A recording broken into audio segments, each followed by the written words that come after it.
saya Yagya Mandaya, saya mahasiswa Universitas Tanjung Pura, Fakultas Keguruan dan Ilmu Pendidikan, Prodi Program Studi Pendidikan Guru Sekolah Dasar kelas 1 AVP AVK. Tugas video ini saya buat untuk memenuhi mata kuliah pengantar pendidikan dosen pengampu Budi Uti. Oke, pada video ini saya akan menjelaskan tentang apa itu andragogi, pedagogi, dan heutagogi, beserta contoh penerapannya di kehidupan sehari-hari. Dan yang kedua, saya akan menjelaskan 6 unsur pendidikan dan mengapa hal tersebut saling terkait. Dan terakhir, saya akan menjelaskan kenapa seorang pendidik atau guru harus berwibawa tegas dan wajar dalam proses kegiatan belajar dan mengajar ketika dijelaskan atau di sekolah. Yuk, simak video penjelasan berikut teman-teman. Andragogi. Andragogi mungkin untuk sebagian orang, kata itu jarang terdengar. Apa sih andragogi itu? Andragogi adalah pendekatan dalam pendidikan yang berfokus pada pembelajaran yang dewasa. Istilah ini pertama kali diperkenalkan oleh Alexander Cape pada tahun 1833 dan lebih dikenal berkat Malcolm Knowles, seorang ahli pendidikan dewasa, yang mempopulerkannya pada abad ke-20. Andragogi menekankan perbedaan antara pelajaran orang dewasa dan anak-anak, serta memahami karakteristik unik orang dewasa dalam konteks pembelajaran. Salah satu contoh dari pendekatan andragogi dapat kita ketemu di perguruan tinggi. Dalam pengaturan perguruan tinggi, mahasiswa dewasa sering diberikan kebebasan untuk memilih mata pelajaran, mengembangkan jadwal sendiri, dan berpartisipasi dalam diskusi kelompok yang mendorong pemikiran kritis. Yang kedua, pedagogi. Pedagogi adalah pendekatan dalam pendidikan yang berfokus pada pembelajaran anak-anak. Ini adalah pendekatan tradisional untuk mengajar dan membimbing anak-anak dalam konteks pendidikan formal. Pedagogi menekankan peran guru sebagai sumber pengetahuan dan otoritas, dengan tujuan untuk mengarahkan, mengajar, dan mendidik anak-anak. Dalam pedagogi, guru memiliki peran sentral dalam proses pembelajaran, dan siswa mengikuti instruksi dan panduan dari guru. Berikut contoh-contoh pendekatan pedagogis. Sekolah dasar. Dalam pengaturan sekolah dasar, guru adalah sumber utama pengetahuan dan mengajar siswa dalam berbagai mata pelajaran seperti matematika, bahasa, dan sains. Siswa diharapkan untuk mendengarkan dan mengikuti instruksi guru. Guru sebagai otoritas. Dalam pendekatan pedagogis, guru dianggap sebagai otoritas yang memiliki pengetahuan yang lebih besar dan pengalaman dalam subjek yang diajarkan. Siswa diharapkan untuk menghormati otoritas guru dan mengikuti instruksi mereka. Ketiga, heutagogi. Heutagogi adalah suatu pendekatan dalam pendidikan yang menekankan pada pembelajaran mandiri dan otonomi siswa. Dalam heutagogi, siswa tidak hanya memiliki peran aktif dalam memahami materi pembelajaran, tetapi juga merencanakan, mengatur, dan mengevaluasi pembelajaran mereka sendiri. Heutagogi lebih menekankan pada pembelajaran yang dipandu oleh minat dan motivasi pribadi, daripada pengajaran yang terpusat pada guru atau instruktur.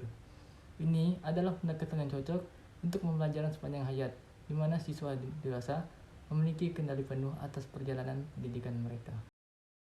Dari pendekatan heutagogi, pembelajaran online mandiri. Siswa dapat memilih kursus online atau sumber daya belajar mandiri yang sesuai dengan minat dan kebutuhan mereka. Mereka dapat mengatur jadwal belajar mereka sendiri dan mengevaluasi kemajuan mereka. Saya akan menjelaskan 6 unsur penting dalam pendidikan, mencakup beberapa komponen utama yang saling terkait dan memengaruhi hasil pendidikan. Berikut deskripsi singkat tentang setiap unsur pendidikan. Yang pertama, tujuan pendidikan. Tujuan pendidikan adalah panduan yang jelas tentang apa yang ingin dicapai oleh proses pendidikan. Ini bisa berupa penguasaan, pengetahuan, dan keterampilan tertentu, pengembangan karakter, atau pencapaian hasil tertentu dalam konteks pembelajaran. Yang kedua, peserta didik. Peserta didik adalah individu atau kelompok yang menjalani proses pembelajaran. Mereka datang dengan latar belakang, kemampuan, dan karakteristik unik.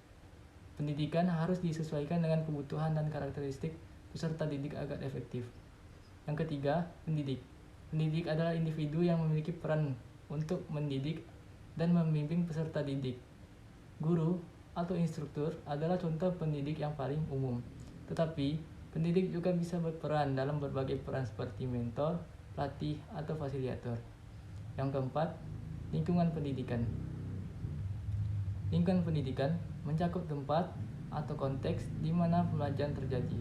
Ini bisa berupa kelas, sekolah, universitas, lingkungan online, atau tempat lain di mana peserta didik dan pendidik bertemu untuk pembelajaran.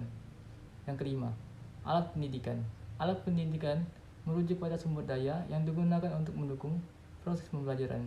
Ini termasuk buku teks, perangkat lunak pendidikan, peralatan laboratorium, teknologi, dan sumber daya lainnya yang digunakan untuk menyampaikan materi pembelajaran. 6. Metode pendidikan.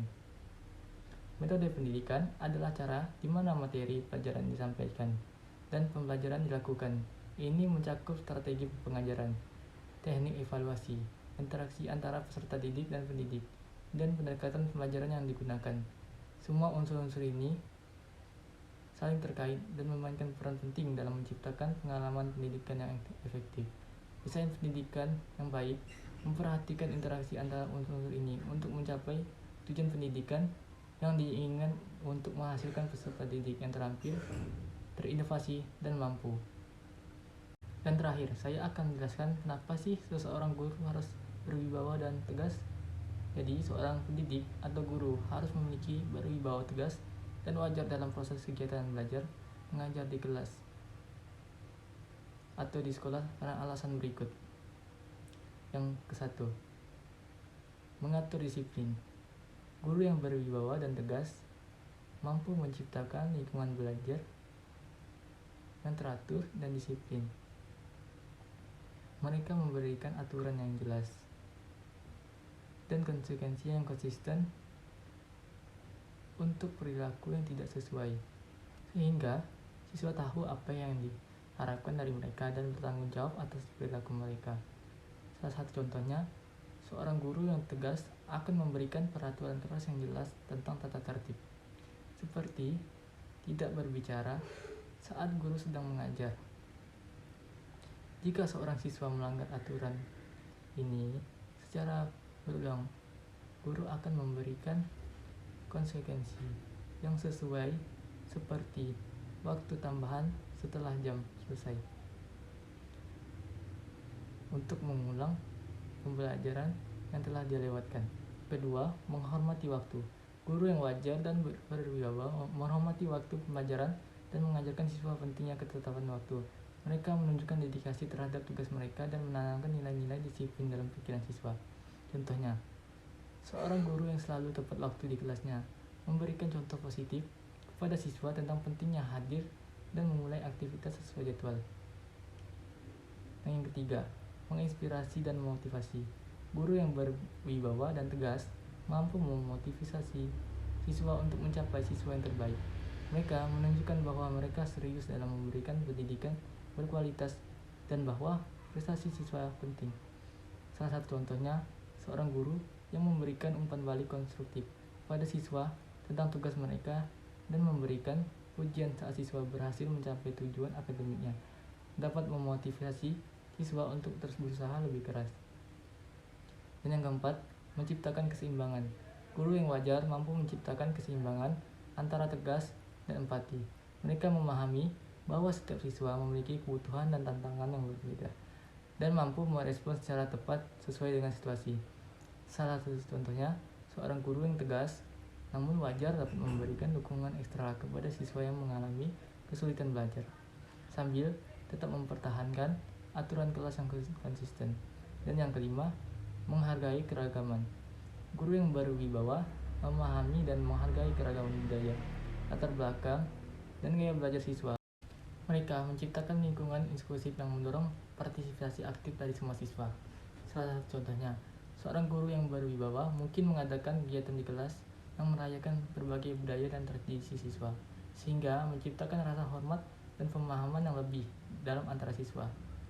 Dengan menggabungkan berwibawa, ketegasan, dan kewajaran, seorang pendidik dapat menciptakan lingkungan belajar yang efektif, aman, dan mendukung perkembangan siswa secara optimal. Ini membantu siswa merasa termotivasi dan terinspirasi untuk mencapai prestasi akademik yang lebih baik serta berkembang secara individu yang lebih baik secara keseluruhan. Yang kelima, mengatur disiplin di kelas. Guru yang berwibawa dan tegas dapat mengatur disiplin di kelas dengan baik. Mereka menjelaskan aturan kelas dengan jelas kepada siswa dan memberikan konsekuensi yang konsisten ketika aturan yang dilanggar. Contohnya, ketika seorang siswa mengganggu pelajaran dengan berbicara terus-menerus, seorang guru yang tegas mungkin memberikan peringatan pertama.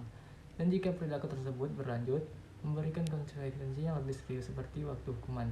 Dan yang keenam, mengejar tanggung jawab dan kemandirian. Guru yang wajar mengajarkan siswa tentang tanggung jawab dan kemandirian.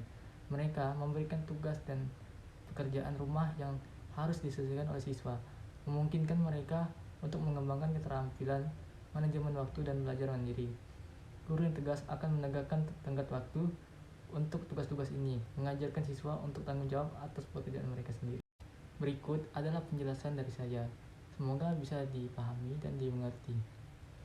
Selebihnya saya mohon maaf bila ada salah kata. Saya izin pamit. Wassalamualaikum warahmatullahi wabarakatuh.